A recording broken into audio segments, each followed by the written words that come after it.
Hello friends, welcome back to my YouTube channel stock market strategies. तो friends, video शुरू करने से पहले कहना चाहूंगा, अगर आप इस चैनल पे नए हो या वीडियो को पहली बार देख रहे हो तो चैनल को सब्सक्राइब कर लेना और बेल आइकन को प्रेस कर लेना ताकि नई वीडियो की नोटिफिकेशन आपसे मिस ना हो और आप स्टॉक मार्केट में अपडेटेड रहें। तो चलिए फ्रेंड्स, अभी का वीडियो यहाँ पे शुरू कर लेते हैं। तो फ्रेंड्स, थंबनेल में आपने देख ही लिया होगा, आज मैं बात करने वाला हूँ टाटा ग्रुप के एक पेनी स्टॉक के बारे में, जो कि है Tata tele services Maharashtra limited. और काफ़ी पॉपुलर है इन्वेस्टर्स के बीच, काफ़ी सस्ता शेयर है, लेकिन इसके पीछे एक बहुत बड़ी कहानी है, वो मैं आपको अभी बताने वाला हूँ, समझाने वाला हूँ। और इसकी अगर हम परफॉर्मेंस की बात करें, पास्ट परफॉर्मेंस की, तो लास्ट दो जो सेशंस थे इसके, उसमें आपको मैं बता देता हूँ। पहले ये 11 रुपये पे था, उसके बाद ये एक दिन इस पे कैप लगी तो 11 रुपये 55 पैसे हो गया। अगले दिन जब कैप लगी, यानी कि जो लास्ट ट्रेडिंग सेशन था, उसमें जब कैप चढ़ी तो यहाँ पे 12 रुपये 10 पैसे पे बंद हुआ है ये स्टॉक लास्ट ट्रेडिंग सेशन में। अब रोज इस पे कैप लग रही है, और इसमें अगर आप यहाँ पे देखो, जो बाइंग क्वांटिटी है वो ये है 5,60,476 शेयर्स की, 12 रुपये 10 पैसे के हिसाब से। लेकिन सेलिंग बिल्कुल भी नहीं है, कोई सेलिंग नहीं हुई है इस स्टॉक में। और इसकी अगर हम हाई और लो की बात करें तो आप यहाँ पे देख सकते हो, जो एक साल का 52 वीक हाई है वो 22 रुपये 80 पैसे का इसने बनाया था 8 फरवरी 2021 को। उसके बाद अगर इसकी लो की बात करें तो आप यहाँ पे देख सकते हो, जो इसका लो था पिछले साल 7 मई 2020 को, इसने लो बनाया था 2 रुपये 10 पैसे का। तो अगर पिछले साल के कंपैरिजन में फिलहाल अगर जो इसका शेयर का रेट चल रहा है, उसके हिसाब से अगर कंपैरिजन करें तो काफी अच्छा रिटर्न दिया है इसने शेयर होल्डर्स को। लेकिन जो ये शेयर है, इसके फंडामेंटल्स हम जो अब एनालिसिस करने वाले हैं, उससे आपके दिमाग में जो इसकी पिक्चर है वो थोड़ी और ज़्यादा साफ होगी। तो चलिए अपनी नेक्स्ट स्क्रीन की तरफ चलते हैं। थोड़ी सी मैंने पहले से प्रिपरेशन करके रखी हुई है आपको समझाने के लिए। चलिए, तो फ्रेंड्स आगे अपनी नेक्स्ट स्क्रीन पे, और आप यहाँ पे देख सकते हो ये टाटा टेली सर्विसेज की इनकम स्टेटमेंट है। और उससे पहले आपको यहाँ पे दिखाया था इसका ओवरऑल मार्केट कैप है, टोटल मार्केट कैप वो है 2365 करोड़ रुपए का। 52 वीक हाई लो की बात करें तो वो मैंने आपको पिछली स्क्रीन पे अभी दिखाया था, 2 रुपये 10 पैसे का था इसका लो, और फिर हाई बनाया था इसने 22 रुपये 80 पैसे का 8 फरवरी को। उसके बाद अब इसकी जो इनकम स्टेटमेंट है, अब इस पे आप नजर डालिए, काफी इंटरेस्टिंग है। अगर आप यहाँ पे देखोगे ज्यादा कोई गड़बड़ नहीं है, लेकिन जो मेन प्रॉब्लम है उनकी, वो मैं अभी आपको समझाने वाला हूँ। अब इनकी सेल्स के ऊपर अगर आप यहाँ पे नजर डालते हो, मार्च, ये पिछले 4 क्वार्टर्स के रिजल्ट है इनके। और मार्च 2020 की बात करें यहाँ पे, जून की, फिर सितंबर की और दिसंबर की। तो मार्च में आप यहाँ पे देख सकते हो 258 करोड़ की इनकी सेल्स थी, काफी अच्छी है। फिर जून में इनकी जो सेल्स थी 243 करोड़ की थी। कोरोना काफी एक्टिव था उस टाइम पे, तब भी इनकी जो सेल्स थी 243 करोड़ की थी। सितंबर 20 में भी इनकी जो सेल्स थी वो 256 करोड़ की थी। और उसके बाद अगर बात करें दिसंबर की लेटेस्ट की, तो 278 करोड़ की इनकी सेल्स थी। बढ़ रही है सेल्स भी इनकी, ठीक है, काफी अच्छा है। अब बात करते हैं इनकी अदर इनकम की। पहले जो थी इनकी है, यहाँ पे आप देख सकते हो 2 करोड़ की, फिर 4 करोड़ की, और फिर 3 करोड़ की, और यहाँ पे 1 करोड़ की। ये भी ठीक है यहाँ पे। अब टोटल इनकम इनकी होगी है यहाँ पे, मार्च 20 में इनकी थी 261 करोड़, जून 20 में 247 करोड़, और सितंबर में 260 करोड़ की, और दिसंबर में 279 करोड़ की। सब कुछ ठीक है यहाँ तक। अब बात करते हैं एक्सपेंडिचर की। एक कंपनी या कोई भी बिजनेस होता है, जब वो कमाएगा तो उसको खर्चा भी करना पड़ता है अपने बिजनेस को चलाने के लिए। सेम इस कंपनी ने भी खर्चा किया यहाँ पे। अब यहाँ पे देख सकते हो, जो यहाँ पे खर्चा किया था मार्च 2020 में ज्यादा था, 763 करोड़ रुपया खर्चा हुआ। और जून में इनका 934 करोड़ का खर्चा हुआ, यहाँ पे थोड़ा दोनों का ज्यादा रहा है। लेकिन उसके बाद सितंबर और दिसंबर में जो इनका खर्चा था वो कम था, 194 करोड़ का और 190 करोड़ का। उस हिसाब से इनको प्रॉफिट होना चाहिए था। अब यहाँ पे जो बात आती है, अब इनका जो यहाँ पे आप देख सकते हो, earning before interest and taxes जो है, ये पॉजिटिव है। यहाँ पे भी पॉजिटिव है, ये नेगेटिव था क्योंकि इनका एक्सपेंडिचर ज्यादा हुआ था। लेकिन अब आप यहाँ पे देखोगे तो जो मेन प्रॉब्लम यहाँ पे आ रही है, वो इनकी प्रॉब्लम आ रही है यहाँ पे। जो इनकी इनकम जो इनकी नहीं दिख रही है, वो सिर्फ इसकी वजह से नहीं दिख रही है, इंटरेस्ट की वजह से। जो कंपनी की इंटरेस्ट पेमेंट है, यानी कि जो लोन्स वगैरह जो कंपनी ले रखे हैं, उसके ऊपर जो इंटरेस्ट की पेमेंट जाती है, काफी ह्यूज पेमेंट जाती है इनके, जो इनका प्रॉफिट होता है उसको भी लॉसेस में कन्वर्ट कर देती है। आप यहाँ पे देख सकते हो, मार्च 2020 में 372 करोड़ की इन्होंने इंटरेस्ट पेमेंट करी, जून में इनको 382 करोड़ की पेमेंट करनी पड़ी, सितंबर में 406 करोड़ की पेमेंट करनी पड़ी, और दिसंबर में 387 करोड़ की पेमेंट करनी पड़ी। अब इसके बाद जब इन्होंने यहाँ पे प्रॉफिट दिखाया, तो प्रॉफिट तो कहाँ से दिखाएंगे, उसके बाद इनको हुआ है लॉस। मार्च में 873, जून में 1069, और सितंबर में 341, और दिसंबर में 297 करोड़ का लॉस। अब जब company back to back loss दिखा रही है, ऐसे में हम क्या एक्सपेक्ट कर सकते हैं। एक जो शेयर होल्डर होता है, इन्वेस्टर होता है, अब जो नए शेयर होल्डर्स होते हैं उनमें क्या होता है, वो देखेंगे कि यार ये शेयर काफी अच्छा चल रहा है, 13 रुपए का शेयर है, 12 रुपए का शेयर है, और रोज 50-50 पैसे चढ़ रहा है, लगा दो इसमें पैसे, 1000 शेयर ले लो, 2000 शेयर ले लो। अब उसमें रोज लग रही है कैप। ऐसे में होगा क्या, एक बार आप ले लोगे, उसके बाद लेके आप फंस जाओगे। जिस दिन भी कैप डाउन साइड चल पड़ी, उस दिन आपके सारे पैसे वहां पे बर्बाद होते दिखेंगे। तो ऐसे में आपको यहाँ पे बचने की जरूरत है।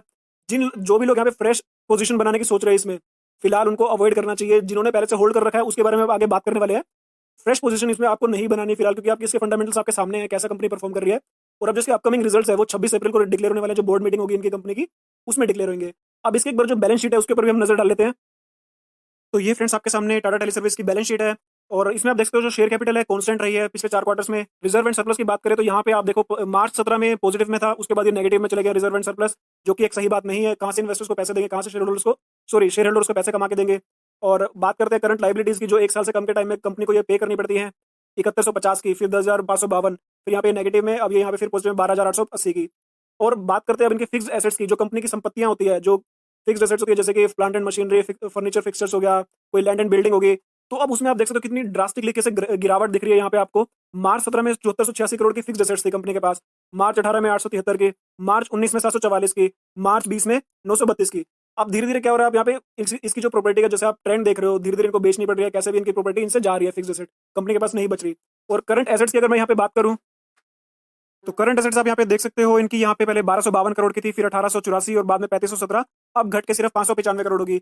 अब करंट एसेट्स और करंट लायबिलिटीज का जो रेशियो माना जाता है वो 2:1 का होना चाहिए, यानी कि करंट एसेट्स अगर मान लो आपको 2 रुपए आ रही है कहीं 1 साल से कम के टाइम में, तो करंट लायबिलिटीज 1 होनी चाहिए, यानी कि 1 की पेमेंट करनी पड़ेगी, 2 हमारे पास आ रहे हैं।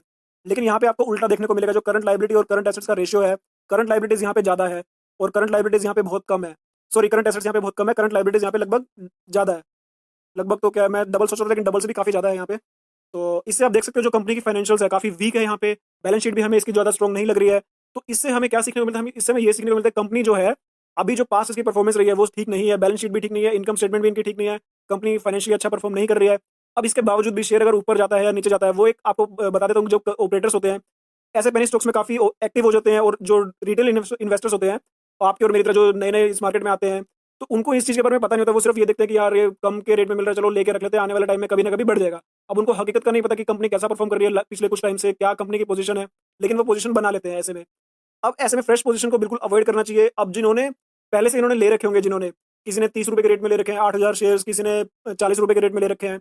आपको मैं इसका एक बार ऑल टाइम हाई और लो भी दिखा देता हूँ यहाँ पे, कब इसने बनाया था। तो फ्रेंड्स ये आपके सामने रिटर्न्स है इसकी और ऑल टाइम हाई है, आप यहाँ पे देख सकते हो। जो ऑल टाइम हाई बनाया था इसने 56 रुपए 19 पैसे का इसने बनाया था हाई, 2 जनवरी 2008 को। अब ये सोच के देखो, जिस उस टाइम पे जिन लोगों ने भी इस शेयर को लिया होगा, उन्होंने पोजीशन बनाई होगी आगे लॉन्ग टर्म के लिए रखने के लिए, और उन्होंने होल्ड करके रखा होगा, आज उनका क्या हाल हो रहा होगा। लोग क्या करते हैं ऐसे टाइम पे बड़े बड़े क्वांटिटी में शेयर्स उठा लेते हैं, लेकिन उनको फ्यूचर का नहीं पता होता है। अब उसके बाद जब एक रिजल्ट खराब आया होगा तो उन्होंने सब्र रखा होगा कि चल कोई बात नहीं, अगले रिजल्ट तक वेट करते हैं, कंपनी से अच्छा परफॉर्म कर देगी तब बेच देंगे। लेकिन फिर उसके बाद बैक टू बैक क्या हुआ, कंपनी की जो फाइनेंशियल थे डिटीरियोरेट होने लगे और उनको एग्जिट करने का मौका नहीं मिला। अब वो आज फंस के बैठे हैं इस शेयर में। तो ऐसे में अब जब उन्होंने इतने टाइम से वेट कर लिया, जब 40 रुपए 50 रुपए आपने लिया है, आज वो इतना आ गया 12 रुपए, उससे पहले 1 साल पहले 2 रुपए पे भी चला गया था, आपने तब भी होल्ड कर लिया होगा। तो आज अगर ये 12 रुपए पे है, तो अभी भी आपको फिर इसमें क्या करना चाहिए, आपको इसमें होल्ड कर लेना चाहिए। आपका पैसा एक बार तो डूबा पड़ा है और कहीं जाने का रास्ता है नहीं। अब ये है वो आपके ऊपर डिपेंड करता है कि आपको इसमें से कहाँ पे एग्जिट करना है, भाई कितने का लॉस आप बेयर कर सकते हो। उस हिसाब से आपको यहाँ पे सोच के चलना पड़ेगा, भाई आप कितना रिस्क ले सकते हो, वो आपके ऊपर डिपेंड करता है। लेकिन जो फ्रेश पोजीशन बनाने की बात है, मैं यहाँ पे बिल्कुल मना करूंगा। यहाँ पे फ्रेश पोजीशन बनाने का बिल्कुल भी नहीं बनता। आप देख सकते हो कैसी कंपनी की परफॉर्मेंस है और जो इसके फाइनेंशियल्स है काफी वीक है। अब 26 अप्रैल को जो रिजल्ट आने वाला है उस पर हमें थोड़ी सी नजर ये बना के रखनी पड़ेगी कि कंपनी की जो सेल्स और जो कंपनी का रेवेन्यू है और जो कंपनी का एक्सपेंडिचर है वो कैसा रहता है, प्लस जो उसकी इंटरेस्ट की पेमेंट है वो इंटरेस्ट जो है कितना बकाया है, और इसकी फिक्स्ड एसेट्स कैसी मतलब क्या रह रही हैं, जो रिजल्ट आएगा उसमें हमें देखने को मिलेगा। तो जब रिजल्ट आएगा उसके बाद भी हम इसका एनालिसिस करेंगे। और फ्रेंड्स आप यहाँ पे देख सकते हो जो इसके रिटर्न का पैटर्न है, आप अंदाजा लगा सकते हो। जो ईयर टिल डेट की यहाँ पे 52.20% का है, 1 वीक का जो रिटर्न है 2.11% का, 1 मंथ का माइनस में, 3 मंथ का माइनस में, 6 मंथ का 114% का, 1 ईयर का 332%, 2 ईयर्स का 310 और 3 ईयर्स का 114%। हालांकि ये ठीक दिखा रहा है, मतलब काफी अच्छी रिटर्न दिखा रहा है। इससे इन्वेस्टर्स क्या होते हैं, अट्रैक्ट हो जाते हैं और फंस के बैठ जाते हैं। और अब इसकी वीकनेस की अगर यहाँ पे बात करें, आप यहाँ पे देख सकते हो हाई इंटरेस्ट पेमेंट है और रेवेन्यू में काफी डी ग्रोथ देखी गई है, डिक्रीजिंग क्वार्टरली नेट प्रॉफिट में डिक्रीज दिख रहा है, वीक फाइनेंशियल जो मैं आपको बता रहा हूँ अभी।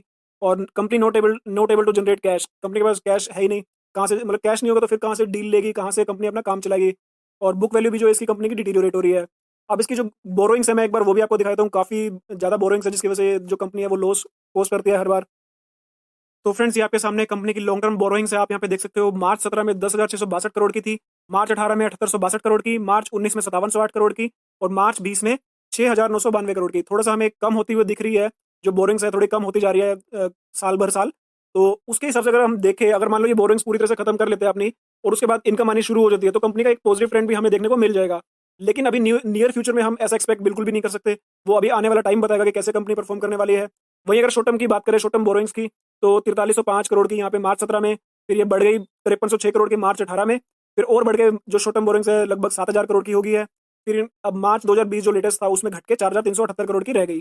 तो ऐसे हम जो देख सकते हैं जो बोरिंग्स है काफ़ी ज़्यादा है फिलहाल, और इनको इंटरेस्ट पेमेंट काफ़ी ज़्यादा करनी पड़ रही है, जिसकी वजह से इनका जो प्रॉफिट है वो बचता ही नहीं है, लॉस पोस्ट करना पड़ता है कंपनी को।